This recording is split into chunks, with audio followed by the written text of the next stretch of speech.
Welcome to episode 15 of the Monday Minute for business owners. Shareholder disputes.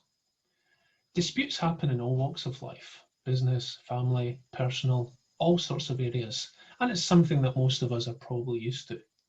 One of the challenges with shareholder disputes is that it often involves members of the management team.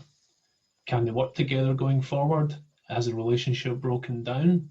And it's then complicated because they are shareholders in a business that's not necessarily ready for exit or has the ability to repurchase shares from one of the individuals, and it can cause all sorts of problems. I've found over the years that I've become more involved in the details and the resolution in situations like this.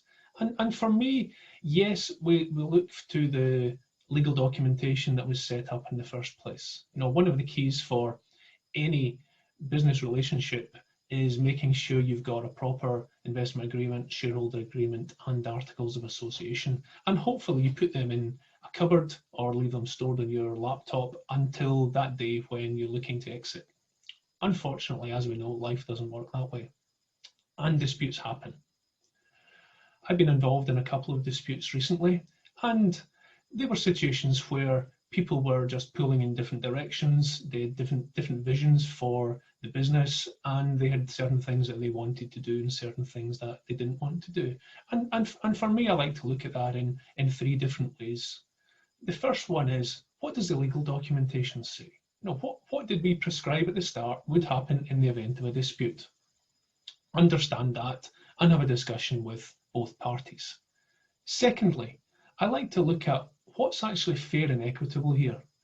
What actually makes sense for both sides, looking at the time, the effort, the contribution that they've made. And sometimes that can be different from what the legal arrangement says, because the legal arrangement doesn't necessarily cater for all eventualities and all circumstances in terms of the business and where it is. So that can often mean that that's slightly at a difference from what the legals say. So we need to sit, discuss, and try and do something amicably. And the third one is what's right for the business, the shareholders, and the employees. And if we look at it that way, we can look at what's right in terms of the legal perspective, we can look at what's right in terms of being the right thing to do, and then we can look at how do those two fit with the third one and make sure that what we're doing is in the right interests of the company, the shareholders, and the employees as well. And generally that means some form of compromise across the three areas.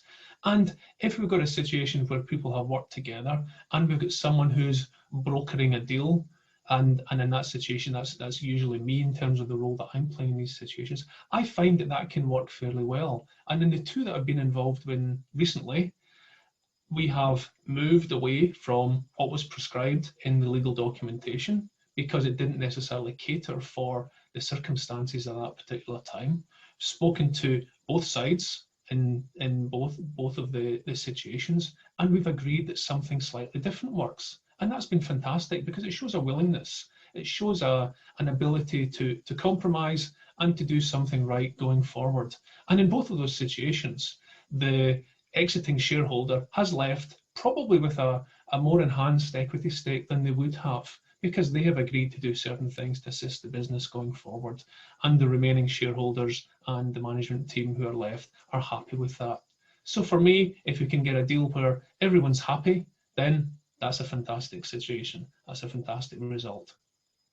So my advice in terms of shareholder disputes, don't just look at the legals. Look at what's fair, look at what's right, and look at, is there a compromise that can work better for all of the parties and the company going forward? If you would like to hear more of my Monday Minutes for business owners, please follow me, connect with me, and I'll see you again next week. Thank you. Bye-bye.